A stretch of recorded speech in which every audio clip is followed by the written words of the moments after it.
What's going on? It's Bobby Skinner talking Giants, and I'm a winner. The New York Giants are winners, and they are 2-0. It feels really good.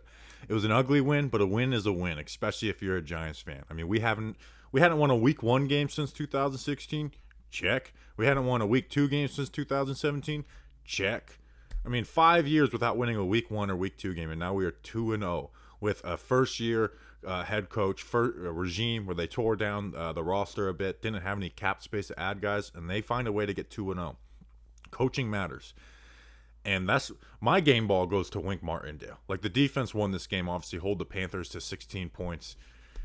Baker threw for 14 for 29, 145 yards, so kept them under 50%. I mean, the defense just threw look after look after look at him. They were doing so many different things. They had a lot of 3 and even a good amount of 4 safety sets. I can't wait to go and chart to see how many times there was 4 safeties on the field. McKinney and Love were both playing in the box. Julian Love had 8 tackles, a sack, which was essentially like the game-ending sack, 2 tackles for a loss, a QB hit. I mean, he balled out. McKinney did a good job in coverage on Christian McCaffrey. He had 2 passes batted up in the first half. I mean, our safeties showed out. Dane Belton in his first game recovered the fumble on the opening kickoff. He played his position well, and even Tony Jefferson. Like, the safeties and Wink Martindale really balled out in this game and closed down everything for the Panthers offense. And that was with, Aaron Robinson out and Cordell Flott having to start at corner, outside corner. The guy played nickel corner in college, played him at outside corner. So game ball really goes to Wink Martindale. He did some awesome stuff and just threw the sink at Baker Mayfield and just was confusing him play after play after play.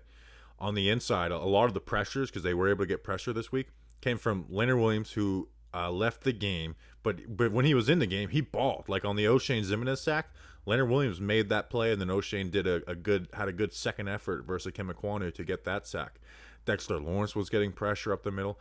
I mean, they were bringing the pressure from the middle, and then it led to, a Julian Love sack and an O'Shane Ximines sack, and linebackers who were dropping in coverage were able to get come up and get QB hits.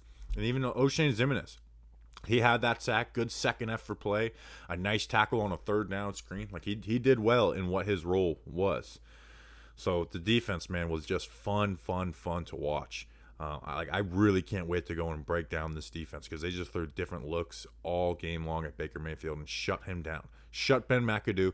Glad Ben McAdoo lost. First time get to see a Ben McAdoo game called, and you're happy that it sucked. And then Baker Mayfield. I haven't forgot those comments. I know Daniel Jones didn't play well today, but the whole "you forgot you got to win." Well, you've forgotten how to that you have to win, Baker Mayfield. On the offensive side, make sure to like and subscribe. I always forget to ask for that stuff. I'm bad at this stuff. I just like talking football, talking Giants football, especially when we're 2-0, undefeated, never going to lose again. All right, let me relax for a second. On the offensive side, it was ugly for the majority of the game. 6 points in the first half, and they were all off of turnovers. Fumbling the kickoff, and then a fumble on the second drive of the game. 13 points in the second half. But even though he didn't have the best statistical day, give Saquon Barkley credit. They were stacking the box on him all game long. And you know what? A stack box for Saquon Barkley in the past was not always great, because he would, not run forward, not run hard. But he ran hard. In the second half, what did he have? Like on the game-winning drive, they ran the ball 7 out of 10 times. And he had 65 rushing yards in the second half on 14 carries. Like, they went into the second half, and credit to Brian Dable for being patient. Like, hey, we're going to give Saquon Barkley the ball. We're going to let him make decisions, make him make plays, and that's exactly what Saquon did. Kept pushing hard, kept fighting hard. Instead of, there was times where there was stacked boxing and there wasn't stuff there. Instead of, Saquon, trying to stop and bounce it outside, he made the most out of each and every single play. Each and every single play, Saquon Barkley made the most out of it. So credit to Saquon Barkley. It's not the numbers that he put up last week, and he's not going to win NFC Offensive Player of the Week, but he played well. He played well today. Now, with the quarterback, I thought Daniel Jones looked bad all but one drive. Like, the touchdown drive was awesome. Like, he went 4 for 6, 58 yards, a touchdown, was decisive. But all game long, man, and the last 2 years in the offense, when there's been blame on Daniel Jones, some has been deserved. But I've also asked people, like, point out the throws that he missed. Not, missing accuracy-wise, or just like, hey, there was a throw to be made here, and it wasn't, something on the backside of the progression. Those throws were there today. On the second drive of the game, on that third down, he had Sterling Shepard for a touchdown. Didn't pull the trigger and ended up turning it into a sack. Like that sack was on Daniel Jones' fault. He missed Kadarius Toney wide open in space. Would have been a huge play. You know, there was multiple times where there was guys open and they were within his progression and he just missed them. You know, he did make some plays on his legs and iced the game. Like, that was an awesome play. You know, he had Sills on that 24-yard throw on 3rd and long that led to 3 points for the Giants. So he wasn't devoid of good plays today, but that was not a good game. You know, if the Panthers scored 20 points in that game, I think the conversation's around. But again, we're 2-0. I said it last week. Build on it, okay? Because winning fixes everything. Winning hides flaws. So if he can start to play well and play consistent, then, you know, we won't remember what exactly his play was like in the first 2 weeks of the season through W. So we need to get more. We need to get more production out of Daniel. My mind is scrambling right now. It feels good to be 2-0. When we lose, I come on these videos and I'm like breaking it down. I'm just excited. So build on this. And that being said, the interior offensive line is an issue pass blocking wise. Bredesen and Azudu did the rotation. It wasn't as bad as last week from those guys, but definitely not good. Feliciano got blew up. Glowinski. Even Andrew Thomas gave up, I think, 2 pressures, which, you know, for most tackles in the NFL, that's fine. But the standard with Andrew Thomas is to be almost perfect. So I'm glad we're at a point with him at a point for that to be the standard for him. So not like, you know, when you grade Andrew Thomas versus other, you know, left tackles in the NFL, he'll grade out well. But just he gave it 2 pressures. So we love you, Andrew Thomas.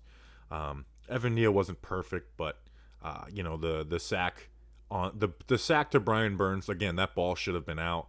There was another play where, you know, Jones ran into the sack. I don't remember if that was Evan Neal's fault. So it wasn't great from Evan Neal, but not horrible. But Brian Burns did cause some havoc, whether it was through stunts or just winning his battle one-on-one. But a great job by Dable and Kafka. I mean, Kafka, for the most part, I didn't like on that drive where they got cute in the red zone, where they did the Saquon and Breida Wildcat. I hate the Wildcat. And then they did that little QB power thing. I didn't like that. I think when you get in the red zone, that's the time to get away from that cute type of stuff. You know, even like the game-winning 2-pointer last week was Saquon Barkley making an amazing effort to win that game. But good job by Brian Dable and Mike Kafka and Wink Martindale coaching this team up. Like, coaching matters, and it made the difference in winning this game. The Giants, I don't think, win this game the last few years with you know, some of the players they have on the field. Richie James continues to be very reliable. 5 catches, 51 yards, leads the team in catches. Toney had 0 yards, but he did have that bullshit call where they called pass interference on David Sills. That was garbage. That should have been a 33-yard play for Kadarius Toney. They call pass interference, so it wipes off 10 yards off the field. There was other times where he was open. I talked about Jones missed him. And then the negative side, Kenny Golladay only got 2 reps. Ryan Dunleavy reported that once the media went to the locker room, he was gone. Locker was cleared out, so he obviously left. Didn't want to talk to the media. I don't blame him for that, but he is frustrated.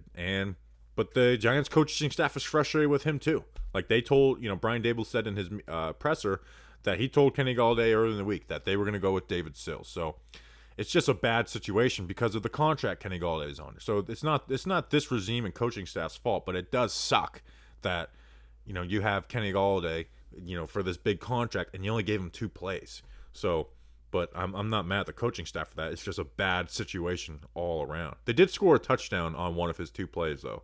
Daniel Bellinger, that reaching out for that. Like, that was not a ballsy, but that was a hell of an effort to get that ball in there for 6 points. On his 1 catch of his career so far. So, Giants win, celebrate 2-0. If your team's not 2-0, undefeated, we don't care. We don't want you. Appreciate you guys. Again, make sure to like and subscribe to the channel. We will have a podcast out Monday morning, 8 a.m. Offensive line report, film review, stat report, mailbag pod, and a preview pod. I really do appreciate you guys. Let's go Big Blue.